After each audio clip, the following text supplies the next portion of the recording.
start getting into some of the interesting bits and really sorting out what is delicious from what is not.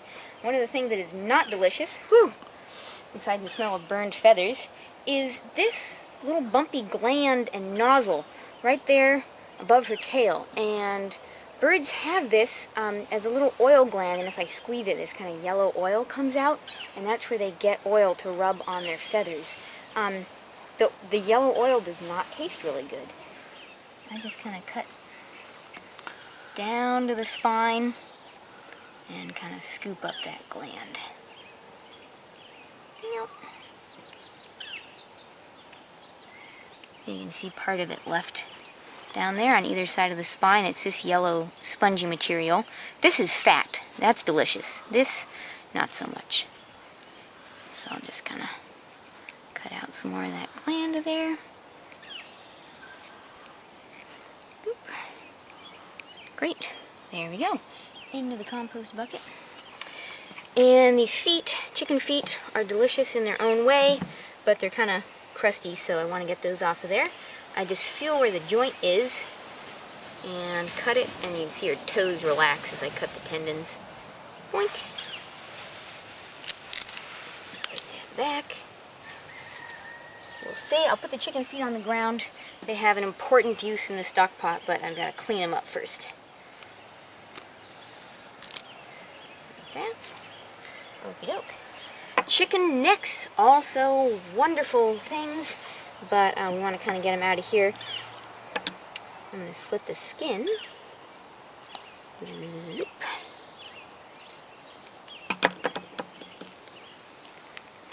And we got a couple of tubes to deal with here.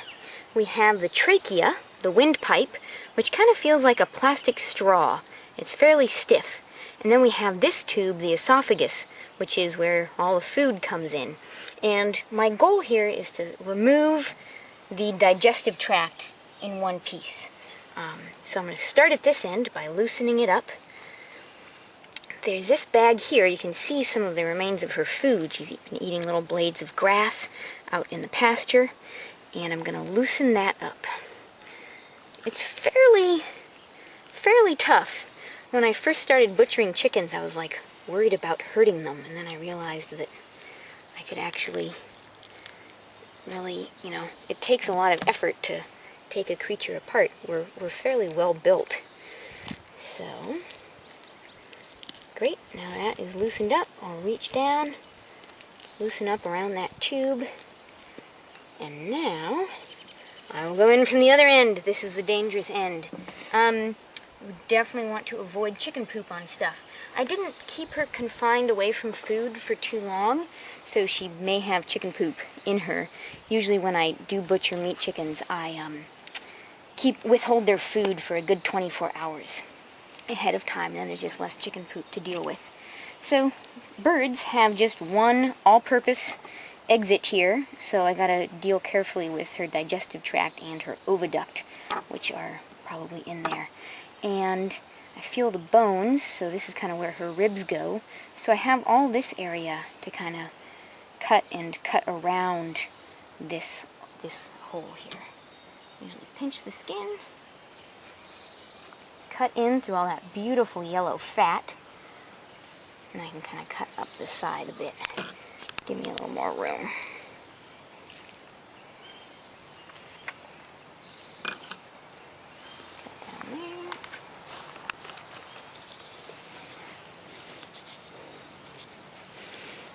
Delicate operation. Maybe I'll just go ahead and pull out some fat. And I let gravity be my friend here. Ooh, that's interesting. And I'm going to reach down with my finger and kind of hook around the tube there.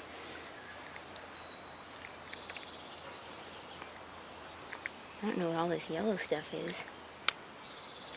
A yolk? Maybe. So now I have my finger has kind of hooked that tube, and then cut around it.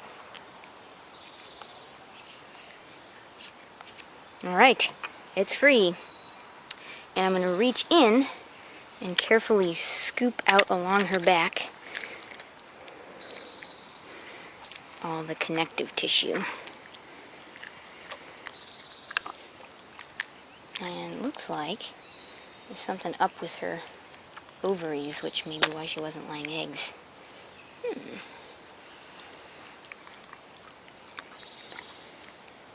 I was once butchering sheep with one of my students who sort of said in amazement, "We're all just tubes inside tubes," which I thought summed it up pretty nicely.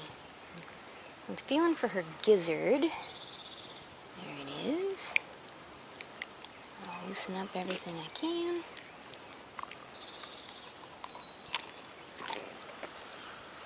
And my fingers actually come out the top here. Hi! And I'll snag the crop, grab the gizzard, and just kind of squish everything out. Whoa!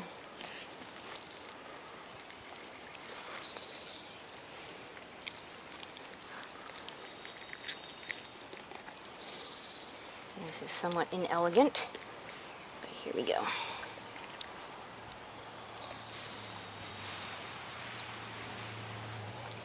Okay, one cleaned chicken. It's like a piñata. There we have the ovaries, all those little pearls that were going to become eggs at some point, and then also her heart.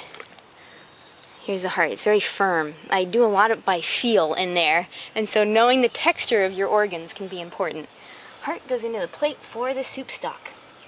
Set her aside, and now here there are eggs that had yet to come down the pipe. And here is the chicken digestive tract start to finish. Here's where her beak was, the crop, goes through the intestines all the way to the end. And there's some things to sort out of this that are gonna be tasty. For instance, all this nice chicken fat. So I'm gonna make sure to cut out the fat. A lot of old lang hens have a lot of fat. Whatever fat I can get here. Whoa! Gotta be careful of that gallbladder.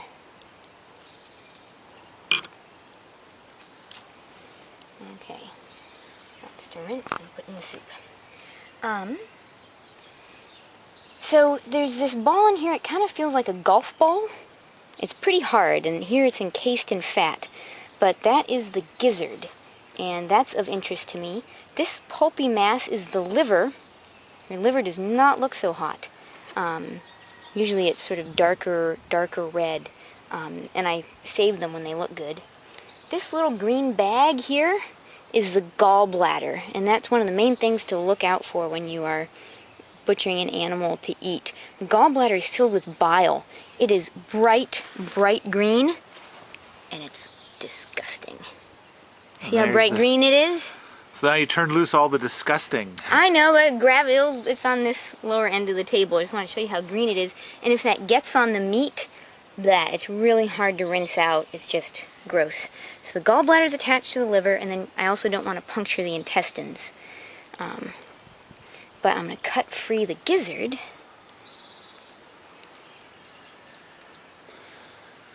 Ta-da! And now all these guts, I just whisk them into the compost bucket. Ta-da! And here's the gizzard. Peel some of the fat off of it. Pretty small gizzard. And this is really delicious muscle, but it is part of the digestive tract. You can see a little bit of the grass she was eating in there. So I want to open it up and clean it out.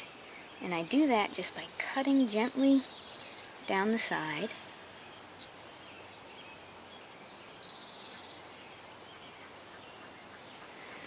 And then I open it up, and this is where all the chicken teeth are, so to speak.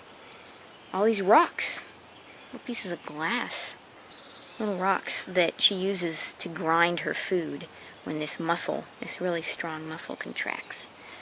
So, dump that out. It's got an easy peel lining. If I can undo it, I just peel that out. That was mighty convenient of her to have an easy peel lining. That's right. slippery. There we go. There goes the easy peeledness. Mm-hmm.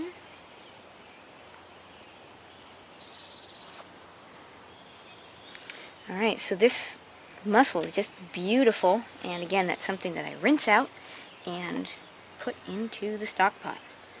So, there's that. Okay, this pretty much wraps up some of our chicken time here. Now, I am very liberal with what I put into the stock pot. For instance, I'm like, oh, a chicken trachea, that sounds great. Let's stew it up. I do kind of cut off this top part, as well as some of the feathery skin.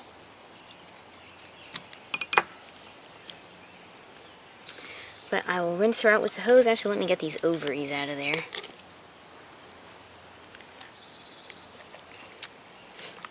Great. So far, so good. And now at this point, I can throw her whole into the soup. I can cut off, legs and wings and so forth and do something else with them. But she's ready to go into the kitchen and get rinsed off and go into a Ziploc bag for the freezer, or something else entirely. Probably eat her tonight. Chicken soup, start to finish. I'll give her a rinse here with the hose. So this orb of golden loveliness is one of the unformed eggs that I pulled out of this chicken. And they sort of, the yolk develops and then they make their way down the oviduct. Pretty awesome stuff. And these things are amazing. I love raw egg yolks, so I don't miss the opportunity to eat these when I get the chance. So you took a little bite, then you sucked out the insides. Mm-hmm. That was a good one. Yeah, that's pretty good. I don't like to eat the skins around them, but what's inside is delicious.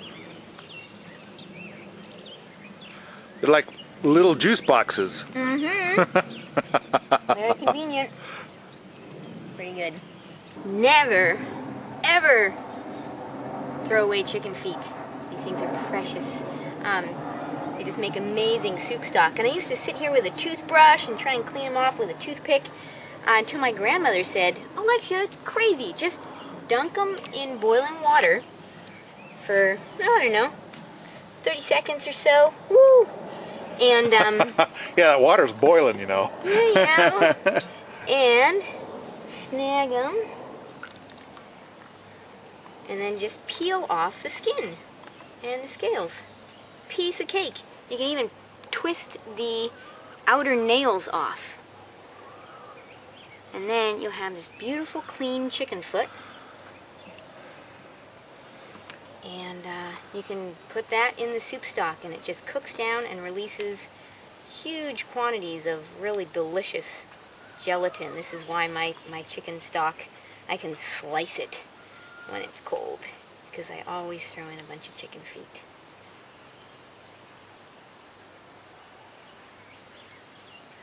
There we go. You can see how nice and clean it turns out compared to the grimy one. And these feet aren't even that gnarly compared to some of the old rooster legs that I have to deal with. If you like this sort of thing, come on out to the forums of Permies.com, where we talk about raising chickens, homesteading, and permaculture all the time.